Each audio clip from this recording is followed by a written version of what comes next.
बिस्मिल्लाहिर्रहमानिर्रहीम। अस्सलाम वालेकुम। हम चैप्टर नंबर 3 कर रहे थे जिसकी एक्सरसाइज 3.1 जो ऑलरेडी कंप्लीट हो चुकी है। आज हम करेंगे एक्सरसाइज 3.2। अब 3.2 में क्वेश्चन नंबर 1 क्या कहा गया है कि from the following matrix identify unit matrix, row matrix, column matrix and null matrix. कि आपने बताना आइडेंटिफाई करना कि यूनिट मैट्रिक्स इसमें क्या आ रहा है, नल मैट्रिक क्या आ रहा है, स्केयर मैट्रिक्स, ये सारा कुछ बताना है। तो इनको बताने के लिए हमें सबसे पहले इनकी डेफिनेशन जो अच्छे तरीके से देखनी पड़ेंगी। तो डेफिनेशंस आ जाएंगी यहाँ पर, ये दी हुई है डेफिनेशंस। अब पहले नंबर पे दिया हुआ है रो मैट्रिक्स। अब रो मैट्रिक्स क्या होता है? A row matrix having only one row, ऐसा मैट्रिक्स जिसके अंदर सिर्फ और सिर्फ एक रो आ रही हो वो क्या बन जाएगा? रो मैट्रिक्स बन जाएगी। और इसकी एग्जांपल क्या आ रही है? ये वाली इसकी एग्जांपल दी हुई है कि एक कोई भी आपके पास एलिमेंट्स है वो सिर्फ उनकी एक ही रो आ रही हो तो इसको क्या कहेंगे? रो मैट्रिक्स कहेंगे। और आगे आ रहा है कॉलम मैट्रिक्स। कॉलम मैट्रिक्स क्या होता है? A matrix having only one column, जिसके अंदर सिर्फ और सिर्फ एक कॉलम आ रहा हो उसको क्या कहेंगे? कॉलम मैट्रिक्स कहेंगे। अब ये देखें, इसमें सिर्फ एक कॉलम आ रहा है, ये भी क्या आपके पास एक कॉलम है, ये भी एक कॉलम है, तो इसको क्या लिखेंगे? ये आपके पास क्या होगा? कॉलम मैट्रिक्स हो जाएगा। आगे आ जाएगा जीरो मैट्रिक्स और नल मैट्रिक्स है। If all the entries in matrix are zero are is called zero matrix और नल मैट्रिक्स है। कि नल मैट्रिक्स क्या होता है? जिसमें सारे के सारे जो एलिमेंट्स है वो जीरो हों। जैसे कि इसकी एग्जांपल है, ये भी एग्जांपल दी हुई है, 0 0 0। ये सारे क्या है कि इसके अंदर सारे एलिमेंट्स जो आ रहे हैं मैट्रिक्स के अंदर वो क्या आ रहे हैं? 0 0 आ रहे हैं। तो इसको क्या कहेंगे? जीरो मैट्रिक्स या नल मैट्रिक्स। अब आगे आ रहा है स्केयर मैट्रिक्स। स्केयर मैट्रिक्स क्या होता है? A matrix in which the number of rows is equal to the number of columns. अगर आपकी रो और कॉलम जो है वो इक्वल आ रहे हैं तो वो क्या हो जाएगा? स्केयर मैट्रिक्स हो जाएगा। और इसकी एग्जांपल है, फॉर एग्जांपल आपके पास कोई एक मैट्रिक्स आ रहा है, ए इक्वल है 1 2 3 4। अब इसमें देखें, इसमें रो कितनी आ रही हैं? एक और दो रो आ रही हैं। और कॉलम कितने आ रहे हैं? ये दो रो आ जाएंगी, ये दूसरी रो हो जाएगी, और ये कॉलम इसमें एक और दो इसमें क्या आ रहे हैं? कॉलम आ रहे हैं। ये कॉलम आ रहा है और एक कॉलम ये आ रहा है। अब इसमें दो ही रो आ रही हैं, दो ही कॉलम आ रहे हैं। जिसमें आपका ऑर्डर 2 by 2 हो या सेम ऑर्डर आ रहा है। जैसे कि इसको फिर कैसे लिखेंगे? 2 by 2, क्योंकि 2 जो पहले वाला वो रो को शो करेगा और दूसरे वाला क्या है? वो आपका कॉलम को शो करेगा। अब इसी तरह आगे आपके पास आ जाएगा रेक्टेंगुलर मैट्रिक्स। रेक्टेंगुलर मैट्रिक्स क्या होता है? If the number of the rows and number of column in a matrix are not equal. अब क्या है कि जब आपके नंबर ऑफ रो और नंबर ऑफ कॉलम क्या इक्वल आ रहे होंगे उस वक्त तो हमारे पास क्या बन जाएगा? स्केयर मैट्रिक्स बन जाएगा। लेकिन जब रो और कॉलम वो सेम ना है तो वो क्या हो जाएगा? रेक्टेंगुलर मैट्रिक्स बन जाएगा। फॉर एग्जांपल इसकी एग्जांपल करते हैं। फॉर एग्जांपल ये दिया हुआ है, ए इक्वल है 1 2 3 4 5 6। अब इसमें देखें हमारी रो कितनी आ रही? रो आ रही दो, एक ये रो आ जाएगी और एक ये रो 1 होगी और ये क्या होगी? रो 2 होगी। अब इसमें कॉलम कितने आ रहे हैं? कॉलम आ रहे हैं, ये एक कॉलम आ रहा है, ये दूसरा कॉलम आ रहा है और ये कितना आ रहा है? तीसरा कॉलम। अब देखें रो कितनी आ रही? 2 आ रही हैं और इसका ऑर्डर फिर लिखे 2 by कॉलम कितने आ रहे हैं? 3। अब देखें ना, इसमें ऑर्डर सेम नहीं आ रहा। अगर सेम आ रहा होता तो फिर हमने कहा था कि स्केयर है, लेकिन इसमें कॉलम और रो जो है वो इक्वल नहीं आ रहे तो फिर ये क्या हो जाएगा? रेक्टेंगुलर मैट्रिक्स हो जाएगा। अब इसके बाद आगे आ गया डायगोनल मैट्रिक्स। डायगोनल मैट्रिक्स क्या होता है? अ square matrix is called a diagonal matrix. आपके पास वो स्क्वायर मैट्रिक्स होना चाहिए। और वो फिर क्या डायगोनल मैट्रिक्स कब कहलाएगा? If at least any one of the element of its main diagonal is non zero. उसमें क्या होना चाहिए? एक जो एलिमेंट है वो नॉन जीरो होना चाहिए। And non diagonal elements are zero, और बाकी के जो एलिमेंट्स होंगे वो क्या होंगे? जीरो होंगे। अब इसके एग्जांपल ये भी बताई हुई है कि इसमें ये वाला जो हिस्सा होगा इसको डायगोनल कहेंगे। अब हम इधर भी एग्जांपल करते हैं। अब फॉर एग्जांपल आपके पास दिया हुआ है कि कोई एलिमेंट दिया हुआ है, ये मैट्रिक्स दिया हुआ है, इसमें लिखा हुआ है ये 1 2 3 4 5 6 7 8 9 है। अब इसमें डायगोनल कौन से होंगे? डायगोनल ये वाला होगा, ये दरमियान वाला जो ये हिस्सा होगा ना, इसको क्या कहेंगे हम? डायगोनल कहेंगे। अब ये डायगोनल कब होते हैं, कब आप डायगोनल इसको कहेंगे? जब ये आपके पास सारी एंट्रीज जो होगी वो 0 0 होगी। फॉर एग्जांपल डायगोनल आ रहा है 1 2 3 और यहाँ पर फिर क्या होगा? यहाँ पर भी 0 होगा, यहाँ पर भी 0, यहाँ पर भी 0, उसके बाद यहाँ पर भी 0, ये आगे आपके पास सारे क्या हो जाएंगे? इसके डायगोनल क्या होंगे? 0 0 होंगे। तो ये आपके पास क्या हो जाएगा? डायगोनल मैट्रिक्स हो जाएगा। अब इसमें एक और एग्जांपल देख लेते हैं। इसमें आपके पास अगर आ जाए 1 0 0 1 या 2 आ जाए, तो देखें इसके जो डायगोनल है ये क्या हो जाएगा? ये नॉन जीरो होंगे और बाकी जो आपके पास नंबर होंगे वो 0 होंगे। तो इसको क्या कहेंगे? डायगोनल मैट्रिक्स कहेंगे। अब इसकी एग्जांपल इधर भी देखें कि आपका कोई एक नंबर जो है वो नॉन जीरो होना चाहिए। अब नॉन जीरो से मुराद है कि इधर आपके पास ये सारे आ जाते हैं 0 0, ये आ जाते हैं, ये भी 0, ये भी 0, ये भी 0, इधर भी 0 0। यहाँ पर आपका एक जो है एलिमेंट वो क्या है? नॉन जीरो आ रहा है। तो फिर इसके डायगोनल क्या होंगे? ये वाले इसके डायगोनल होंगे। अब अगर सारे 0 हो जाते तो फिर हमारे पास क्या हो जाना था? वो नल मैट्रिक्स हो जाना था या 0 मैट्रिक्स हो जाना था। अब आगे इसमें दिया हुआ है आपका डायगोनल मैट्रिक्स भी हो गया। अब स्केलर मैट्रिक्स क्या होता है? स्केलर मैट्रिक्स आपके पास वो diagonal matrix is a scalar matrix. Diagonal matrix क्या होगा? स्केलर मैट्रिक्स होगा if all the entries in the main diagonal are same and non zero. का मेन जो आपकी एंट्रीज होगी वो क्या होगी? सेम होगी और नॉन जीरो होगी। अब ये ऊपर डायगोनल में हमने देखा कि ये 2 3 4 सेम नहीं आ रहे, लेकिन 2 3 सेम, लेकिन ये आपके पास बाकी जो एलिमेंट्स आ रहे हैं ऊपर नीचे वो क्या आ रहे हैं? 0 हो रहे हैं। तो ये फिर हमारा डायगोनल बन जाएगा। लेकिन स्केलर में क्या होगा कि जो आपकी सारी एंट्रीज है ना मेन वाले डायगोनल, वो उनकी वैल्यू सेम आनी चाहिए। जैसे इधर 2 आ रहा है, 2 आ रहा है, 2 आ रहा है, बाकी ऊपर और नीचे क्या आ रहा है? 0 0 आ रहे हैं। अब इधर एक दूसरी एग्जांपल में ये आ रहा है 5, यहाँ पर भी 5, लेकिन ऊपर भी 0 आ रहा है, नीचे भी 0 आ रहा है। तो अगर आपके जो मेन डायगोनल वाली जो वैल्यूज है ना वो सेम आएंगी तो वो हमारे पास क्या आ जाएगा? स्केलर मैट्रिक्स हो जाएगा। यहाँ पर कुछ एग्जांपल्स हैं, इसमें हमने बताना कि डायगोनल मैट्रिक्स कौन से और स्केलर मैट्रिक्स। अब देखिए डायगोनल मैट्रिक्स क्या होता है कि सारी की सारी जो एंट्रीज होगी बाकी जो वो 0 0, देखें यहाँ पर भी 0, ये भी 0, ये भी 0, इधर भी 0, लेकिन ये जो दरमियान वाला है ना ये हमारे पास डायगोनल होता है। तो ये हमारे पास नॉन जीरो आ रहा है, तो ये क्या हो जाएगा? Diagonal matrix. अब यहाँ पर एक और एग्जांपल है, इसमें भी देखें कि ये जो मेन वाली एंट्रीज हैं ये हमारे पास एक नॉन जीरो आ जाए ना, बाकी सारी 0 की 0 आ जाए, ऊपर वाले भी 0 है, नीचे वाले भी 0 है, लेकिन दरमियान में एक नॉन जीरो है, तो ये भी क्या हो जाता है? डायगोनल मैट्रिक्स हो जाता है। लेकिन अब आगे ये स्केलर मैट्रिक्स एग्जांपल है कि ऊपर वाली एंट्रीज और नीचे वाली एंट्रीज 0 हो, लेकिन जो दरमियान वाली है ना जो डायगोनल के मैट्रिक्स हैं वो हमारे पास क्या हो? सेम आए। जैसे यहाँ पर 2 2 हो सकता है, 3 3 हो सकता है, 4 4 हो सकता है, कोई भी आ जाए लेकिन सेम आए तो वो हमारे पास क्या आ जाएगा? वो हमारे पास हो जाएगा स्केलर मैट्रिक्स हो जाएगा। उसको क्या कहेंगे? Scalar matrix. अब नेक्स्ट है, इसमें आगे कहा गया है कि identity matrix or unit matrix. Identity matrix क्या होगा? A scalar matrix is an identity matrix and unit matrix if all its main diagonal entries are 1। कि जैसे हमने डायगोनल में कहा स्केलर में यहाँ पर 2 2 आ रहा है, अगर आपके मेन एंट्रीज में क्या हो 1 1 आ जाए ना, यहाँ पर जैसे 1 1 आ रहा है, इधर भी 1 1 आ रहा है, अगर यहाँ पर 1 1 आ जाए तो फिर वो क्या आ जाएगा? हमारे पास आइडेंटिटी मैट्रिक्स हो जाएगा। इसके एग्जांपल करते हैं। अब इसमें एग्जांपल यही होगी कि यूनिट मैट्रिक्स या आइडेंटिटी मैट्रिक्स क्या होगा? उसके जो मेन डायगोनल है वो क्या हमारे पास है? 1 1 है, तो वो क्या आ जाएगा? आइडेंटिटी मैट्रिक्स या यूनिट मैट्रिक्स।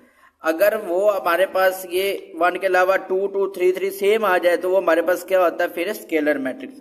अगर इसके आइडेंटिटी मैट्रिक्स ये आपके पास डायगोनल के सिर्फ डायगोनल आपके पास नॉन जीरो हो, बाकी सारी एंट्रीज 0 हो, तो उसको क्या कहते हैं? डायगोनल मैट्रिक्स कहते हैं। अब आगे हमारे पास आ रहा है, इसका आगे आ जाएगा transpose of a matrix. Transpose of a matrix क्या होगा? A matrix obtained from a given matrix by interchanging the rows and columns। Interchange किनको करना है? रो को कॉलम में चेंज कर देना, कॉलम को रो में चेंज कर देना है। Is called the transpose of the given matrix. अब इसकी एग्जांपल है, एग्जांपल में कुछ वैल्यूज दे दी गई हैं। फॉर एग्जांपल ये आपके पास दी है, ये एक दिया हुआ है 1 2 3 4 5 6 7 8 9। तो अब हमने क्या करना है, इसका ट्रांसपोज लेना है। ट्रांसपोज से मुराद है कि रो को कॉलम में चेंज कर देना और कॉलम को रो में।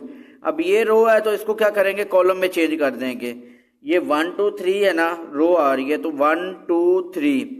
आगे क्या आ रही है, दूसरी रो आ रही है 4 5 6 है, इसको कॉलम में चेंज कर देंगे 4 5 6 है। आगे 7 8 9 है, इसको भी क्या करेंगे, कॉलम में चेंज कर देंगे 7 8 9। ये हमारा क्या बन गया, ए का ट्रांसपोज बन गया। ट्रांसपोज में क्या होगा, रो को कॉलम में चेंज कर देते हैं और कॉलम को रो में चेंज कर देते हैं। अब इसमें एग्जांपल में भी इधर भी क्या किया हुआ है, दिया हुआ 1 2 3 4 1 2 4 8 0 5। तो ट्रांसपोज लेंगे तो रो कॉलम में चेंज हो जाएगी, ये रो कॉलम में चेंज होगी तो 1 2 4 ये क्या बन गया 1 2 4। 8 0 5 ये भी हो गया 8 0 5। अब ये नेक्स्ट क्या है कि सिमेट्रिक मैट्रिक्स है। सिमेट्रिक मैट्रिक्स क्या होगा, a square matrix A is called symmetric if it is equal to the transpose. कि सिमेट्रिक मैट्रिक्स कब होगा, अगर आप किसी का ट्रांसपोज लेते हो दोबारा उसी वैल्यू के इक्वल आ जाए। फॉर एग्जांपल क्या दी हुई है, अगर आपके पास ए एक मैट्रिक्स दिया हुआ है 2 3 3 4, अब अगर इसका ट्रांसपोज लेना तो दोबारा उसी के इक्वल आ जाए। अब इसकी एग्जांपल ये है कि देखिए कि अगर आपके पास कोई एक मैट्रिक्स दिया हुआ है, ए दिया हुआ 2 3 3 4, अगर आप इसका ट्रांसपोज लेते हैं, ए का ट्रांसपोज लेंगे, ट्रांसपोज से मुराद क्या होता है कि रो को कॉलम में चेंज कर देना है। ये हमारे पास रो किस में चेंज हो जाएगी, कॉलम में। ये हो जाएगा 2 3, ये क्या हो जाएगा 3 4। अब देखिए ए का ट्रांसपोज लिया है, वो दोबारा इक्वल ए के आ गया ना, तो ये अगर ए का ट्रांसपोज इक्वल दोबारा ए के आ जाए, उसी वैल्यू के इक्वल आ जाए, तो उसको कहते हैं सिमेट्रिक मैट्रिक्स कहते हैं। अब आगे दिया हुआ है skew symmetric matrix. Skew symmetric matrix क्या होगा, a square matrix A is called skew symmetric if A transpose equal हो माइनस ए के।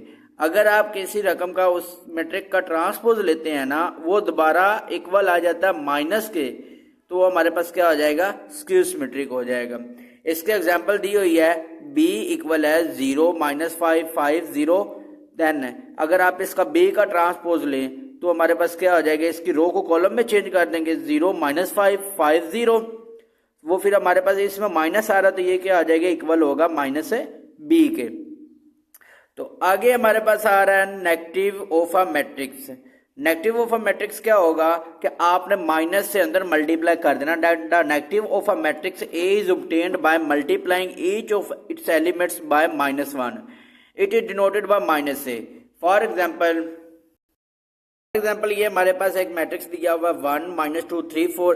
अब कहते हैं कि इसका नेगेटिव लेना है, तो नेगेटिव से मुराद है कि माइनस आपने बाय लगा देना और माइनस से अंदर मल्टीप्लाई कर देना। तो ये क्या हो जाएगा, -1, ये माइनस और माइनस प्लस का 2 हो जाएगा, ये माइनस का 3 और ये माइनस का 4। ये क्या हो गया, इसका नेगेटिव हो गया, नेगेटिव मैट्रिक्स हो गया। अब इसके हम क्वेश्चन करते हैं आगे। तो क्वेश्चन में पहले नंबर पे क्या दिया हुआ है, पहला क्वेश्चन है, इसमें कहा गया है कि from the following matrix identify unit matrix, row matrix, column matrix and null matrix.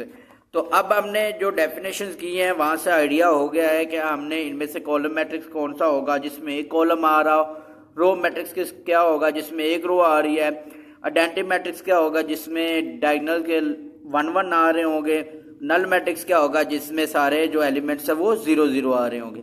तो 1 बाय 1 इसके सारे पार्ट करते हैं। अब ये हमने क्वेश्चन नंबर 1 करेंगे। क्वेश्चन नंबर 1 से पहले हमने सारी डेफिनेशंस पढ़ ली हैं। अब इसमें दिया हुआ ए दिया हुआ है 5 7 8, इसके अंदर एलिमेंट्स कितने आ रहे हैं 8। इसमें अब देखें हमारे पास ये क्या बन रहा है, रो मैट्रिक्स बन रहा है, कॉलम बन रहा है। अब इसमें एक रो आ रही है, अगर एक रो आ रही है तो उसको क्या कहते हैं, रो मैट्रिक्स। तो ये हमारे पास हो जाएगा रो मैट्रिक्स।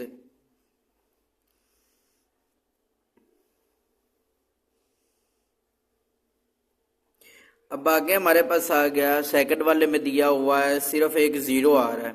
अगर 0 आ रहा है तो उसको क्या कहते हैं, जीरो मैट्रिक्स या नल मैट्रिक्स। तो ये हमारे पास क्या हो जाएगा, B इक्वल होगा नल मैट्रिक्स के, नल मैट्रिक्स।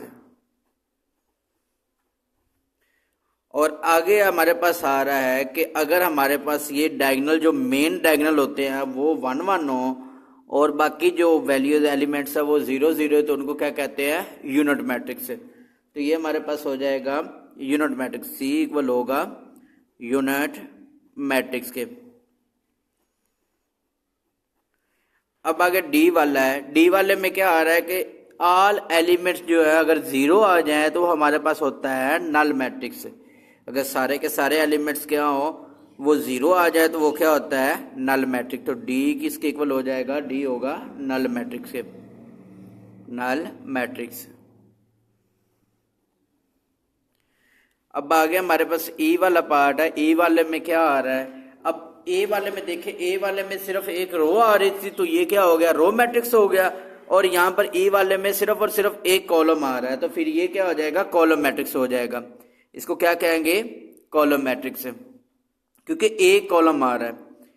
हमने डेफिनेशन पढ़ी है कि अगर एक कॉलम आ रहा है तो उसको क्या कहते हैं, column matrix.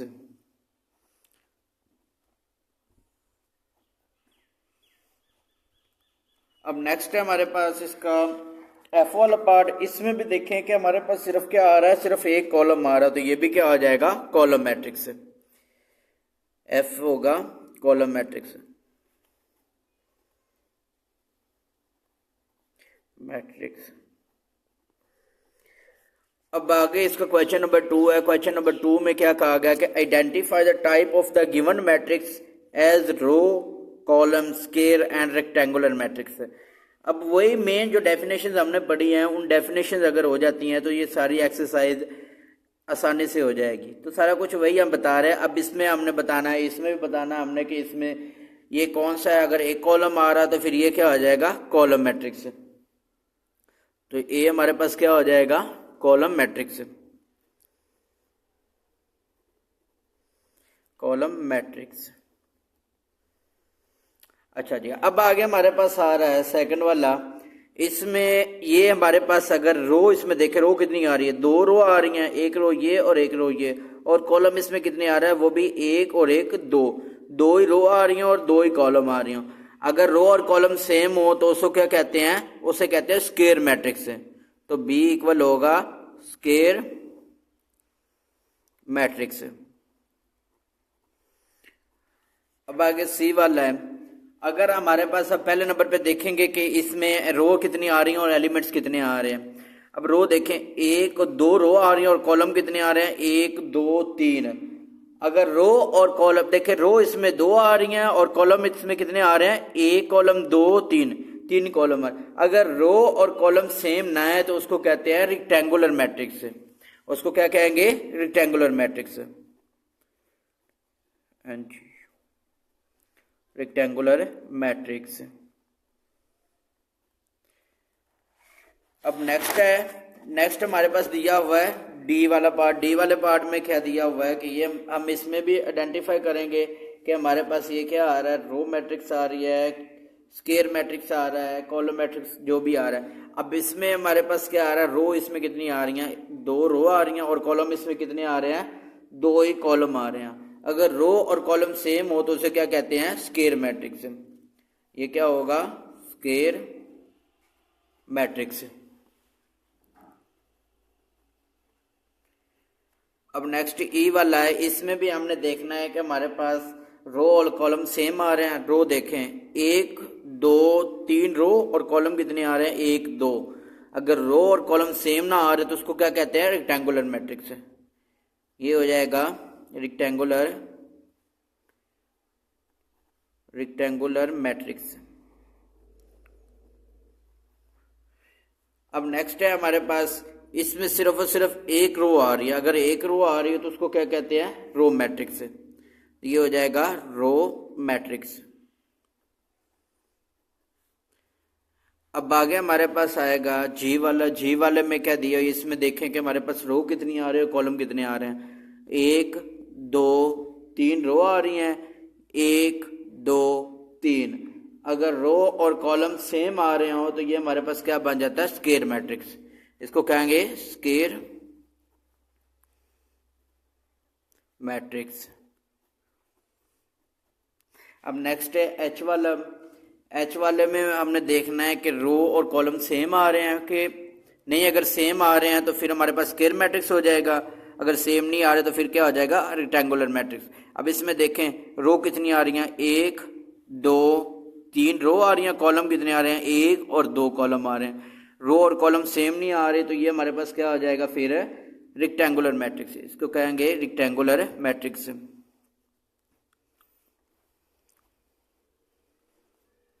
Rectangular matrix.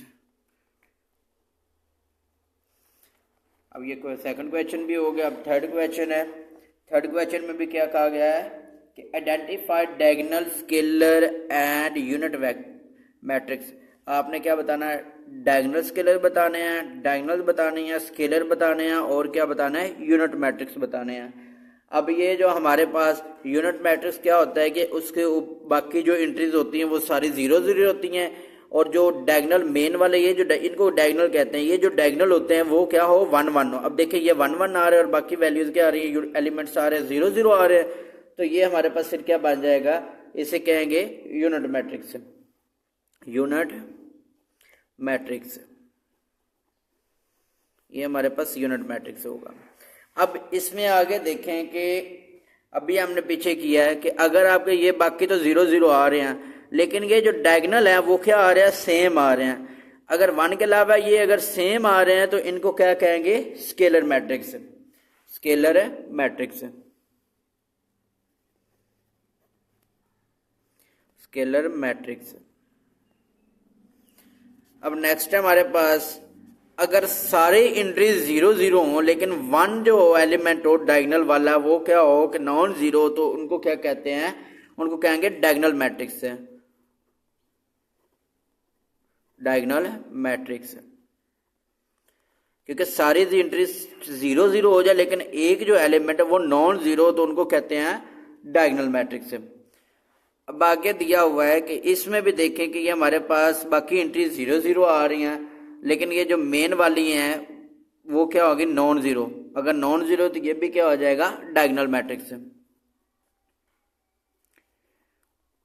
Diagonal matrix. अब नेक्स्ट है ई वाला। ई वाला हमारे पास क्या आ रहा है कि इसमें बाकी सारे जो एलिमेंट्स हैं वो 0 0, लेकिन जो दरमियान वाले एलिमेंट्स आ रहे हैं वो सेम आ रहे हैं, 2 2 सेम आ रहे हैं, तो ये हमारे पास क्या आ जाएगा, सेम एलिमेंट्स आ रहे हैं तो उनको कहते हैं स्केलर मैट्रिक्स। Scalar matrix. ये इसका क्वेश्चन नंबर 3 भी हो गया। अब हम करते हैं इसका क्वेश्चन नंबर 4। क्वेश्चन नंबर 4 में क्या कहा गया कि find the transpose each of the following matrix. आपने क्या करना है, ये जो मैट्रिक्स दिए हुए हैं इनका आपने फाइंड करना ट्रांसपोज। अब ए दिया हुआ, ए का ट्रांसपोज लेना है तो ए के ऊपर ये टी का साइन आ जाएगा, इक्वल होगा। अब ये ट्रांसपोज लेते वक्त क्या करते हैं कि रो को कॉलम में चेंज कर देते हैं और कॉलम को रो में। अब ये आपके पास 2 3, ये रो आ रही है तो ये कॉलम में आ जाएगी, तो ये क्या आ जाएगा 2 3, ये रो है तो कॉलम आ जाएगा तो क्या आ जाएगा 4 5। ये हमने फाइंड कर लिया इसका ए का ट्रांसपोज। अब नेक्स्ट है बी का ट्रांसपोज।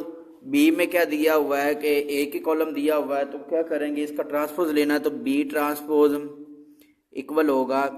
अब ये हमारे पास जो आ रहा है कॉलम आ रहा है, इसको ये रो, ये 1 रो 2 3 3 रो और इसको कॉलम में चेंज करना है, तो क्या हो जाएगा, ये पहले हमारे पास 3 फिर 7, ये कॉलम आ रहा है ना एक, तो इसको रो में चेंज करेंगे तो ये हमारे पास पहले 3 फिर 7 फिर 6, तो ये हमारा क्या हो गया, कॉलम में रो में चेंज हो गया। अब नेक्स्ट हमारे पास दिया हुआ है ये एक रो दी है तो इसको कॉलम में चेंज करना है, तो क्या होगा, सी का ट्रांसपोज इक्वल होगा 5 - 2 4, तो ये किस में कन्वर्ट कर दिया आपने, रो को कॉलम में। अब ये डी का ट्रांसपोज लेना, डी वाले का ट्रांसपोज से मुराद क्या है कि हमने रो को कॉलम में चेंज कर देना है, डी इक्वल होगा, अब ये रो आ रही है, रो क्या आ जाएगी, कॉलम में चेंज होंगे, 2 5 आ रहा था ये 2 5, 3 6 आ रहा था ये क्या आ जाएगा 3 6, 4 7 क्या आ जाएगा 4 7। जैसे इस तरीके से आ रही तो आपने इसको ऐसे लिख देना है, तो ये हमारे पास 2 3 4 5 6 7 ये हमारे पास क्या आ गया डी का ट्रांसपोज। अब नेक्स्ट करते हैं इसका क्वेश्चन नंबर 5। क्वेश्चन नंबर 5 में कहा गया कि find the negative of the following matrix, कि ये जो मैट्रिक्स दिए हुए हैं इनका आपने नेगेटिव फाइंड करना है। तो नेगेटिव फाइंड करने के लिए आपको जब हम पीछे डेफिनेशन कर रहे थे उस वक्त बताया था कि जब नेगेटिव फाइंड करना है तो आपने माइनस से अंदर मल्टीप्लाई कर देना है, तो एक माइनस बाहर आ जाएगा। तो इसका नेगेटिव फाइंड करने के लिए माइनस से इक्वल होगा, अब आपने माइनस से हर एलिमेंट को मल्टीप्लाई कर देना है। इसको माइनस से मल्टीप्लाई करेंगे तो माइनस माइनस प्लस का 3 हो जाएगा। अब 0 को माइनस से मल्टीप्लाई कर तो माइनस का 0 तो नहीं लिखते, फिर अकेला 0 लिखते हैं। 5 को माइनस से मल्टीप्लाई करेंगे तो -5, 6 को माइनस से मल्टीप्लाई करेंगे तो माइनस का 6 है। ये हिसाब लगा ले कि आपने -1 से मल्टीप्लाई करना है। अगर -1 से या माइनस से मल्टीप्लाई करेंगे तो उनका साइन ही चेंज होंगे। अब नेक्स्ट हमारे पास आ रहा है इसका नेगेटिव फाइंड करना बी वाले का। तो बी वाले में भी क्या करना है, आपने माइनस से मल्टीप्लाई कर देना हर एलिमेंट को -1 से। बी इक्वल होगा, अब इसमें माइनस आ रहा है तो -1 से मल्टीप्लाई करेंगे तो माइनस माइनस प्लस हो जाएगा, प्लस का 3। ये प्लस आ रहा है तो ये क्या आ जाएगा प्लस माइनस माइनस का 3। सिर्फ आपने साइन चेंज कर देना, इस बाइट माइनस लगा कर। ये -2 आ जाए तो ये क्या आ जाएगा माइनस माइनस माइनस से मल्टीप्लाई करेंगे प्लस का 2। ये प्लस का 2 आ रहा है तो इसको माइनस से मल्टीप्लाई करेंगे तो माइनस का 2। अब इसके बाद आगे सी वाला है। सी वाले में क्या दिया हुआ है, इसमें भी हमने नेगेटिव फाइंड करना, तो ये -c इक्वल होगा, इसमें माइनस से मल्टीप्लाई करेंगे तो माइनस माइनस प्लस का 9 है। ये प्लस आ रहा है तो इसको -1 से मल्टीप्लाई करेंगे प्लस माइनस माइनस तो ये माइनस का 1 है। इसको -1 से मल्टीप्लाई करेंगे तो ये माइनस का 1। ये माइनस है तो प्लस -1 से मल्टीप्लाई करेंगे तो प्लस का 7 हो गया। इसका क्वेश्चन नंबर 5 हो गया। क्वेश्चन नंबर 6 में क्या दिया हुआ है, ए एंड बी, ए के एलिमेंट्स दिए हुए हैं, मैट्रिक्स दिए हुए और बी मैट्रिक्स दिए हुए, देन वेरीफाई दैट। पहला पार्ट इसमें आ रहा है कि ए का ट्रांसपोज लें और फिर दोबारा उसका 2 टाइम ट्रांसपोज लें तो आंसर किसके इक्वल आना चाहिए, ए के। अब देखें हम लेफ्ट हैंड साइड ले लें तो वो हमारे पास क्या आ रहा है, या लेफ्ट हैंड साइड लिख लें तो लेफ्ट हैंड साइड लिख लें, नहीं तो आप देखें ए के हमारे पास क्या आ रहा है, ए आ रहा है, ए मैट्रिक्स आ रहा है 2 3 4 5 है। इसका हमने पहले कहा कि एक बार ट्रांसपोज ले, तो अभी पहले एक बार ट्रांसपोज लेते हैं। ए ट्रांसपोज ले तो ये किसके इक्वल हो जाएगा, रो को कॉलम में चेंज कर देंगे तो ये हो जाएगा 2 3 4 5। ये एक का ट्रांसपोज आपने एक टाइम ले लिया, अब दूसरी बार फिर ट्रांसपोज लेंगे। एक का ट्रांसपोज लिया फिर दोबारा इसका ट्रांसपोज लें, इसका आपने दोबारा ट्रांसपोज लेना है तो रो किस में चेंज हो जाएगी, कॉलम में। ये 2 4 है तो ये 2 4, ये 3 5 है तो ये इधर आ जाएगा 3 और 5। अब देखें ए ट्रांसपोज 2 टाइम ट्रांसपोज लिया, उसका आंसर ए के इक्वल दोबारा नहीं आ गया, तो आपने लिख देना है कि ए ट्रांसपोज का ट्रांसपोज इक्वल आ गया ए के, आपने प्रूव कर दिया। अब सेकंड वाले में क्या गया है कि बी का ट्रांसपोज और उसका 2 टाइम ट्रांसपोज लें तो वो किसके इक्वल आना चाहिए, बी के। अब बी की वैल्यू मैट्रिक्स क्या दिया हुआ है 7 6 5 8, तो इधर लिखेंगे बी इक्वल है 7 6 5 8 के। अब इसका आपने 2 टाइम ट्रांसपोज लेना है। अब पहले ट्रांसपोज लेते हैं, बी का ट्रांसपोज लें तो ये हमारे पास क्या बन जाएगा, रो को कॉलम में चेंज करेंगे। ये रो आ रही है 7 6 है तो इसको कॉलम, ये इस तरीके से तो आपने ऐसे लिख देना 7 6 5 8 है तो ये क्या आ जाएगा 5 8 है। अब बी का ट्रांसपोज एक बार लिया है, अब दोबारा फिर बी का ट्रांसपोज लेते हैं, तो बी का दोबारा ट्रांसपोज लेंगे, बी ट्रांसपोज का फिर दोबारा ट्रांसपोज लेना है, वो फिर किसके इक्वल होगा। अब देखिए कि ये हमारे पास जो 7 6 आ रहा है, ये रो आ रही है ना तो कॉलम में चेंज हो जाएगी, तो ये क्या बन जाएगा 7 6, ये हमारे पास जो आ रही है ना 7 और 5 आ रहा है, इसको हम किस में कन्वर्ट करेंगे, कॉलम में करेंगे। 7 5 तो ये क्या आ जाएगा 7 5,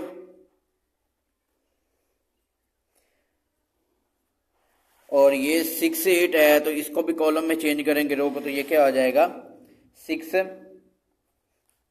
8 है। अब ये देखें कि हमने जो फाइंड किया है बी के हमें मैट्रिक्स दिया हुआ, वो दोबारा बी का ट्रांसपोज 2 टाइम लिया, तो वह फिर दोबारा किसके इक्वल आ गया, बी के आ गया। तो आपने इधर लिख लेना है बी का ट्रांसपोज 2 टाइम लें तो वो किसके इक्वल आता है, बी के। ये हो गया प्रूव है। अब इसका क्वेश्चन नंबर 7 है। क्वेश्चन नंबर 7 में क्या कहा गया है कि शो डैट एल की वैल्यू दी हुई है इज द सिमेट्रिक मैट्रिक्स। अब सिमेट्रिक मैट्रिक्स क्या कब होता है, अभी हमने डेफिनेशन पढ़ी है। सिमेट्रिक मैट्रिक्स उस वक्त होता है जब आप किसी रकम का ट्रांसपोज लेना किसी मैट्रिक्स का, वो दोबारा उसी मैट्रिक्स के इक्वल आ जाए तो वो क्या हो जाता है, सिमेट्रिक मैट्रिक्स हो जाता है। तो इसका मतलब ये एल दिया हुआ तो हम एल का क्या लेंगे, ट्रांसपोज लेंगे। पहले एल लिखते हैं, एल मैट्रिक्स लिखते हैं, एल इक्वल एम 2 3 4 3 - 2 5 4 5 0। ये हमने मैट्रिक्स लिख लिया। अब इसका लेना हमने ट्रांसपोज, तो ट्रांसपोज लेंगे, एल का ट्रांसपोज लें, इक्वल होगा। ट्रांसपोज में क्या होता है, रो कॉलम में चेंज हो जाती है ना। तो ये इसकी रो आ रही है 2 3 4, तो इसको लिखेंगे 2 3 4। आगे 3 - 2 5 है, ये रो है तो इसको कॉलम में चेंज करें 3 - 2 5 है। अब ये आपके पास रो है तो कॉलम में चेंज होगी तो 4 5 0। तो देखें कि ये हमारे पास जो हमने ट्रांसपोज लिया है, एल का ट्रांसपोज लिया, वो दोबारा एल के इक्वल नहीं आ गया। 2 3 4, ये वैसे 2 3 4 3 - 2 5 3 - 2 5 4 5 0 सेम आ गया। तो इसका मतलब क्या है कि ये हमारे पास एल का ट्रांसपोज इक्वल है एल के। तो आपने प्रूव कर दिया है कि एल ट्रांसपोज इक्वल एल के, तो L is symmetric.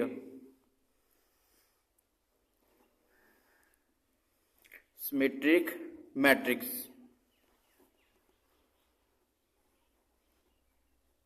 Hence prove